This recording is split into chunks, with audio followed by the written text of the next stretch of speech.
All right, welcome in Cube Show Podcast, a college football podcast, usually with you on Sundays. Today, this is episode 3 of 4 of our college football playoff previews presented by PrizePicks. Sunday, we'll be back to review these semifinal games. Today, we're going to preview them.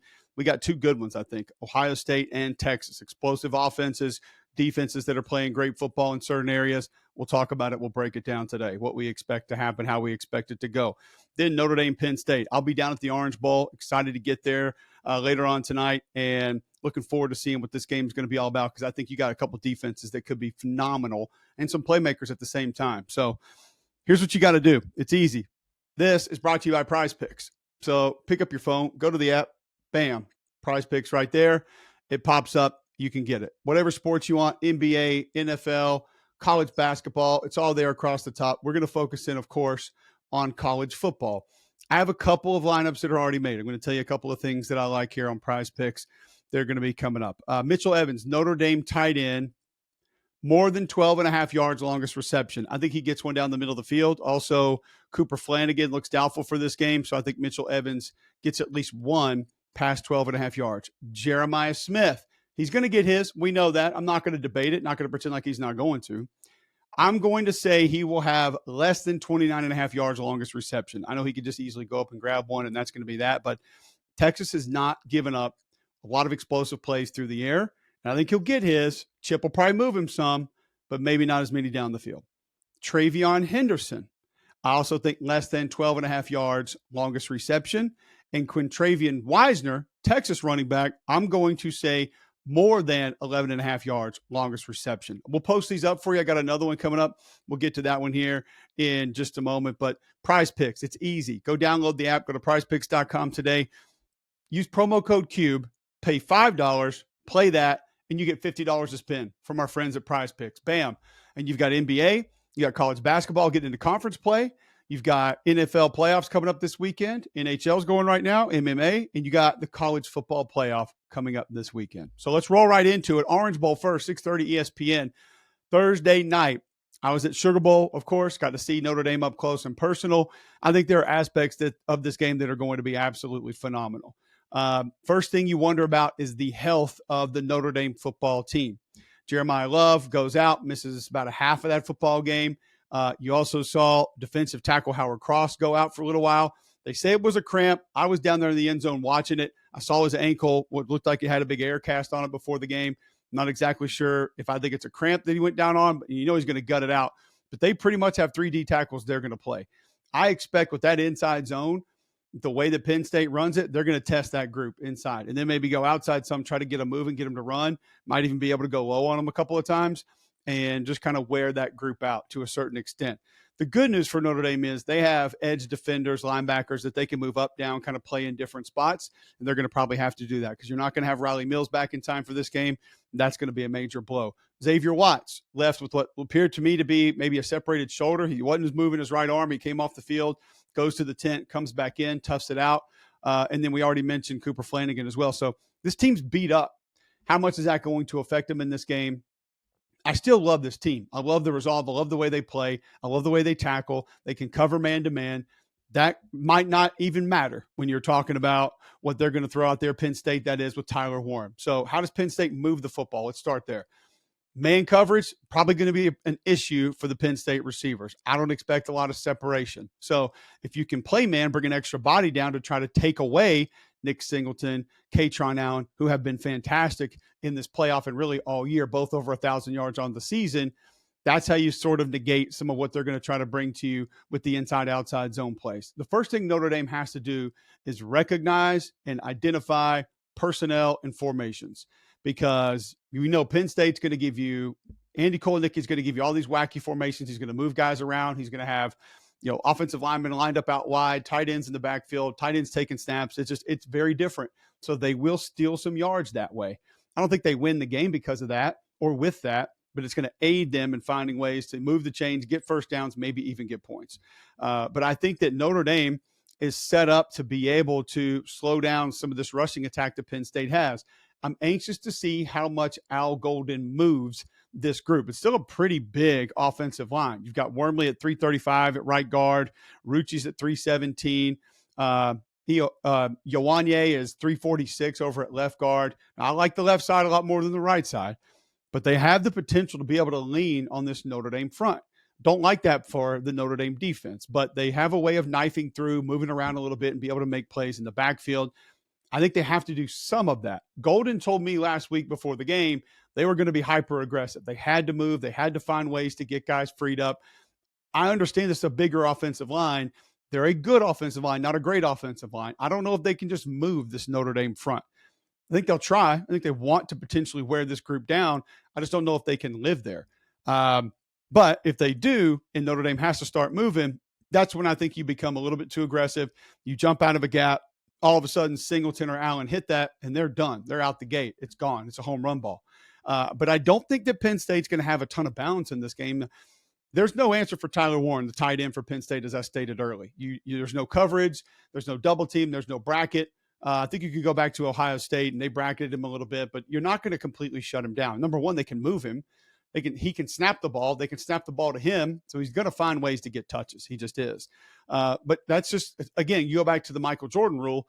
He's going to get his. What does everybody else do? You can't have him get 7 catches for 96 yards and a touchdown, and then also either Singleton or Allen go for 186 and score 2 touchdowns. Like, you've got to shut the other part of this down, and I have confidence that the Notre Dame defense can do that.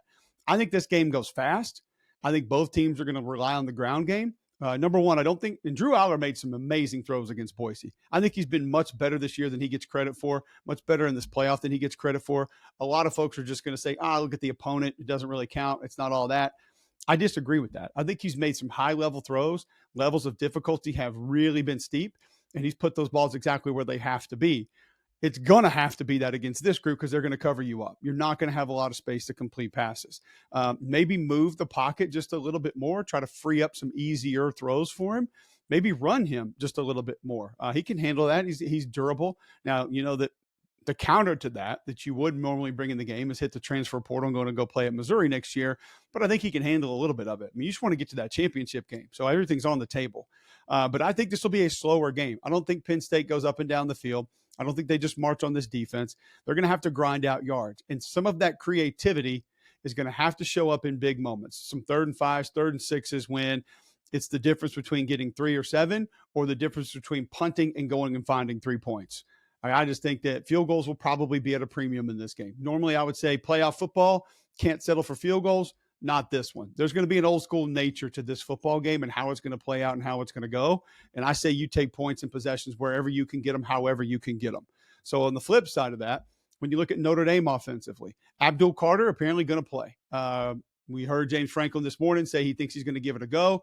It is going to still be a game time decision, but he's hopeful that he's going to be able to go. How effective is he then becomes the question. He is a playmaker. He is a terror off the edge. But Penn State has other guys. Amin Vanover had a great game last week. I don't think that they completely just go away if he's not in the game. You still could be able to find ways to affect the quarterback. The problem is Riley Leonard, very difficult to affect. And the way he maneuvers the pocket, moves around in the pocket, when he decides to tuck the football and run, how decisive he is when he wants to do that, it all makes him difficult to bring down. So what does Notre Dame lean on? Is Jeremiah Love available? I'm not really sure. But I do think that you at least have Jadarian Price to be able to go lean on after that, and that's not a bad place to be. They love his explosiveness. He was supposed to be the guy coming in, had an Achilles injury. He can give you explosive runs, and he can be a guy that you lean on. It's just you want to have some sort of combination of what you're going to be able to do in the backfield. Keep an eye on Jagasaw. Charles Jagasaw, who went out before the season, 58, I think, maybe 56 for Notre Dame, 56 for Notre Dame. Saw him warming up in the Sugar Bowl. Could he maybe be an extra tight end, add a little extra physicality? I think Notre Dame can win off tackle. So outside zone runs, maybe some counters, powers. The Penn State edges are very athletic, and they'll jump around to try to make plays. So they'll try to swim you inside, or they'll try to give you a little dip and rip outside against the run, or they'll try to jump blocks and maybe swim blocks and move around blocks. They don't always play you straight down the middle. That can provide explosive runs. I think Notre Dame's going to attack that, and I think they can have success there. Now, Notre Dame, similar to what we said about Georgia, they start trying to live in 3rd and 8, 3rd and 10, it won't matter. I don't think they hold up very well against that, just like they didn't hold up very well against Georgia. But what did Riley Leonard do? He moved when he had to. He got rid of the ball when he needed to. And a lot of times when he got rid of the ball, he dumped it off quickly to a back or a tight end. It turned into a 4-yard gain instead of a 4-yard loss. That's what I think he does. That's the best part of his game. The strength of his game is he limits the amount of catastrophe plays that he has. He's not going to give you the game. Probably hasn't done it since Northern Illinois. Have some sort of a catastrophe back-breaking play for his offense. He knows how to operate the offense extremely well. He manages it. I don't use that as a derogatory term. I think it's just fine because this team seems to be in sync with one another. Offense helping defense, defense helping offense. Special teams can be an area where they go win the football game, steal possessions and find points. It's fine to go out there and play that style of game. I think all you do is just you have to make sure that Tyler Warren doesn't take over the game, and you have to make sure that one of these two backs or both of these backs don't just run wild on you. If that's the case, then I think Notre Dame can find points.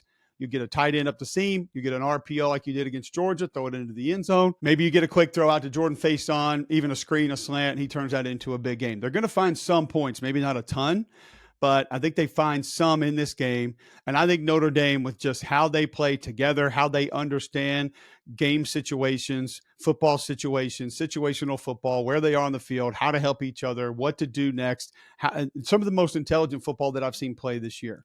They'll grind it out. I think they're comfortable with that style fight. They'll play aggressive in a conservative way. They'll attack you, but not attack you and put themselves in situations where it can cost them the game. I do think special teams kind of leans Notre Dame a little bit. Quarterback play, I think, is about a push. Running back, you probably lean a little bit of Penn State. Tight end obviously goes to Penn State. Offensive line, I think I'd probably be a little bit of a lean to Notre Dame. And then defensively, I think defensive line is about a push right now, maybe even a little bit of a lean to Penn State. Zane Durant, I think, has been great. I don't hear a lot of people talking about him, but man, he can strike and shed inside, and he can hurt you and do some different things. Depends on what Carter does. And they can get heavy with Dion Thomas inside as well. He's kind of that anchor inside that can do different things. They'll move the front around some, traditionally stay 4 down, even front, and they can mix some things up on the back. So I think it's a really fun matchup because I think this is going to be one where strategy goes a little bit further. You're going to have to steal yards. You're going to have to find ways to get yards that are unaccounted for. You're going to have to use extra blockers. Quarterback run's going to be big at times for both teams. It's just going to be an old school slobber knocker style heavyweight football game. That's what I think it's going to be, heavyweight fight. I expect it to be down to the wire. I expect it to be close. Penn State probably has a little bit more explosive capability, but I think Notre Dame has different ways that they can stress you in different areas, and that's the kind of football game that they're most comfortable playing. So I do think Notre Dame has a little bit of that it factor. I do think Notre Dame, if healthy, I think the one thing that can catch up with them here is if, let's say, Howard Cross goes out of this game early, Xavier Watts isn't able to finish this game, then I think they're in pretty big trouble because they're already beat up. But they've overcome all these other injuries, offensive line injuries before the season began. Your best corner goes down a couple games in. We obviously know you lost one of your best defenders after the first round of the playoffs. They've overcome that. They've been able to manage it. So I think as long as they have Riley Leonard, who is going to make plays, keep drives alive, not hurt his team with that back-breaking play, they have a chance to win, and I think Notre Dame will win. I'm talking low-scoring game, like 14-10 maybe. That's where I see this one going. That's how I think it plays out. Penn State gets a couple explosives in the run game or to Tyler Warren. Wouldn't surprise me if they find a way to steal it, but I'm going to ride Notre Dame right now just because I like the way they're playing. Love Marcus Freeman. Love the way he managed things last week, and I think they're going to be tough to overcome. So after that, we get on Friday, which weather permitting, this winter storm coming through obviously is going to be complicated. Don't forget PrizePicks now. They bring you this segment. So you just go hit up PrizePicks right there on that app. You're going to pull them up. I'll give you another lineup that I have right now. College football tab. Go to your lineups. Here are a couple of others that I like. Carnell Tate, more than 2.5 receptions in the game. We mentioned that, obviously Jeremiah Smith is going to get his, but I do think he'll draw some extra attention. It's going to open up for somebody else. So I'm going to say Tate more than 2.5. I'm going to go Emeka Egbuka more than 4.5 receptions. I think some of these are dispersed amongst the other receivers with the attention that Jeremiah Smith is going to get, even though it's not necessarily a matchup defense that Texas is going to play, and they're going to play back a little bit more. They're still going to find ways to try and negate him getting the football as much. And then I'm going to go Contravian Wisner more than 2.5 receptions. I think Texas is going to have to get the ball in the perimeter against this group. I think misdirection is going to be big. We'll talk about that a little bit more in a second. And then finally, PrizePicks.com, promo code CUBE. Play $5, you get a 50 for free to play right there. Bam, there you go. All right, so I do think that Texas is going to be tough, or I think Notre Dame's going to be tough to run on. So I'm going Drew Aller, more than 185 yards passing. I'm going Tyler Warren, more than 66.5 yards receiving. I know they're going to focus on him. I know he's a focal point, but it doesn't matter a lot of the times. I'm going to say Riley Leonard, less than 163.5 yards passing. I just don't think Notre Dame wants to go there. Don't want to play that game. If they get into a situation down 2 scores, like middle of the fourth, early fourth, then I could see him going over that. And I'm going to go with Ryan Barker, Penn State kicker, with more than 6 kicking points. We talked about this before. Yes, they have the ultimate red zone threat, but I think points are going to be at a premium in this game. And because of how Texas plays back a little bit defensively and can probably play fewer in the box, I'm sorry, not Texas, but Notre Dame, and they can man them up down near the red zone, I think you'll probably settle for a couple of field goals here. You add an extra point, and boom, you're there, and you get that, and you're done. So PrizePicks, download the app, sign up, play 5, promo code CUBE, you get 50 for this weekend, for all those games. It's awesome. Go for that. There you go. But that is an area that I want to start with this Texas defense. You go back to that Michigan formula against Ohio State, and the one thing that they did was play fewer numbers in the box and slow down the rushing attack. I think that tried to force some things through the air that they just weren't comfortable with and allowed them to bracket and play too high against Jeremiah Smith, which helped a little bit, too high safeties. So I think Barron Sorrell, Bill Norton, Vernon Broughton, Alfred Collins, Ethan Burke, Jermaine Lowell, I think all going to be big for that Texas front, trying to slow down this Ohio State rushing attack. It has not been one that's great between the tackles. They don't just kind of run right at you between the A-gaps. And what Chip Kelly was masterful with last week and has been his entire career is sort of splitting the defense. And he'll get that thing on the perimeter with half the defense running this way because he's pulling a guard to tackle the opposite direction, or he's got a motion coming backside. And next thing you know, the ball's out the other side. There were 2 plays I posted on Twitter where there's not a defender within 15 yards of the ball carrier. One of those being Jeremiah Smith, by the way. And that just can't happen. But I think Texas will play a little bit lighter in the box. So you know what? You want to try to grind this game out? We're much happier with that than Egbuka or Smith or somebody taking 3 or 4 over the top and trying to find home run balls. We're not giving those up. And I think they can kind of live there. I think they are stout enough, solid enough, strong enough to be able to live there. Where they got in trouble against Arizona State was later in the game when Arizona State started running duo and started running right at that Texas defense. And it wasn't that they got blown off the ball. They just got on different levels, and the linebackers read it a little bit too early. They weren't patient enough. So Scadaboo could kind of wait, let him play over the top, and then cut that thing back, and he would turn it into a bigger run. Will Ohio State try to live there? Because of how they offset the backs, I kind of don't think that that's going to be where they really try to go. I don't think they live there. So can they find that on the perimeter? Well, you got 2 linebackers and Anthony Hill Jr. And David Benda that can flat out run. You got safeties that are playing great football, like Taft's playing great, Mancuba's playing great. I think they can come down and sort of offset a little bit of what Ohio State wants to do on the outside. I think with some of the misdirection stuff, Texas is going to have to play sound defense, stay at home, not let their eyes pull them certain directions. And that's something that's hard not to do against this group because they give you so much window dressing. It can be motions. It can be splitters after plays. It can be pullers going the wrong direction. They're going to make you wrong a lot of the times just by seeing what you think you see. And usually it's right, but they're going to make it be wrong. I don't think Texas is going to have a ton of problems down the field just because of their structure of their defense. But because of how things are moved and because they've allowed Will Howard to start doing a little bit more off-play action and maybe moving the pocket some, they're going to find theirs eventually. If they tackle, I think Texas defense will be in decent shape. I just think this Ohio State offense is going to find 1 or 2. And I think whether it's Jeremiah Smith breaking a tackle or 2, Quinshon Judkins breaking a tackle or 2, and then getting the home run, I don't know if they get as many easy scores against Oregon as they did just because of, again, the structure and staying off of things a little bit more. And also, too, I go back to that Ohio State offensive line. There's this mantra that they were dominant last week against Oregon, specifically the right side. If you go back and watch them, it wasn't that. They weren't knocking guys off the ball. It wasn't a bunch of bully ball. They just, one, created space, two, got the ball out, three, got the ball to their playmakers, and they went and made plays. And Chip's visual deception made them wrong a lot of the times. I don't know if you can't go at a team when you're going to operate that way, and the Texas defensive front can make them operate that way. So that's just one thing to watch. But I do think Ohio State will get some points. It's just, can Texas limit those to a certain extent? Because I think Texas is going to get some points too. I think Quinn Ewers has to be careful. He cannot pinpoint things that he's going to throw before the ball is snapped. He can't lock on to receivers like we saw him do in the SEC championship game and a couple of other games this year. And Wisner's got to get going. Here's my concern for the Texas offense. One, the Ohio State defensive line is playing great football right now. You're not going to bully those guys. And Kelvin Banks and DJ Campbell and company have played some good football this year, but you're not mowing through that group. It's just not going to happen. Not with the way they've been playing. Can they do it again? Probably. And that stretch play that's going to go to the outside, all of a sudden you're going to have to do that against Cody Simon and Sonny Styles, who have been running their asses off, cutting plays down. So this is where Sark comes in. And this is where, if Texas wins this game, they will win it. And it's by misdirection and play fakes and throwbacks. We have talked before about Steve Sarkisian and his detachments and how he will move guys into the box and then remove them at the snap of the football and throw them the ball.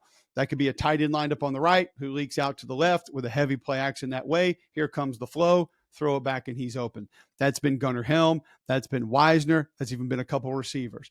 They also have the flood concept to the outside where you're going to get a receiver back, or receiver tight end back, and they can transition into blockers, and he can hit any three level of those, and they read it down and back. So that's going to have to be something where you're taking people out of where they need to be, getting the ball in the hands of your playmakers, and just allowing them to go do work. Texas's offensive line won't just beat the Ohio State defensive line. Now, similar to what we said before about Ohio State playing light, and can you, number one, not have to dedicate more guys to the box, and then two, stay at home. Your backside defensive end, stay home. Your backside linebacker, safety, stay home to take away some of those throwbacks. They're going to give you double screens, and they're going to read them. So whichever way you lean, they're going to throw it the opposite direction. This game will come down, in my opinion, to turnovers and which defense is more visually sound, which has an understanding of where they need to be in case something else happens, not where that initial play looks like it's going. If they try to jump initial plays and try to live off those reads, they're going to be in trouble. That's both of those defenses, by the way, because Chip's going to give you all kind of stuff. Sark's going to give you all kind of stuff. So whichever sets of eyes defensively are most disciplined in this game, that defense will have the most success. They both have playmakers. They both have takeover guys. They both have different ways to beat you. None are overly reliant on an individual player, even though I know what Smith has done. I know what Wisner has been. They have other players that can take over games offensively. Who is most disciplined defensively and who does not turn the ball over? That's who's going to win this football game. I'm going to lean Ohio State with that one, because being on the run that they're on, you're able to carry some of that momentum into this, and I think they're going to find a way to do it. I think Chip Kelly will be in his bag. I think he'll have some plays that'll get that defense off tilt, and they'll get them run direction going, and they'll find a couple of explosives. I think Jeremiah Smith will do one or two things that it doesn't matter, nobody can do anything about, and I think Ohio State will knock down Texas and advance to the national championship game. Once again, this episode is brought to you by PrizePicks. Just get your phone, go to PrizePicks. We'll put those up here on the screen, let you see what my lineups look like for this weekend. Going to go try to win a little bit more. I feel like we've had some decent success here in the postseason, and I hope you can do the same. PrizePicks.com, promo code CUBE, play 5. They're going to give you 50 to play with. And we'll be back Sunday to recap these games, and then back next Thursday again to preview the national championship game right here on this preview of the college football playoff, brought to you by PrizePicks.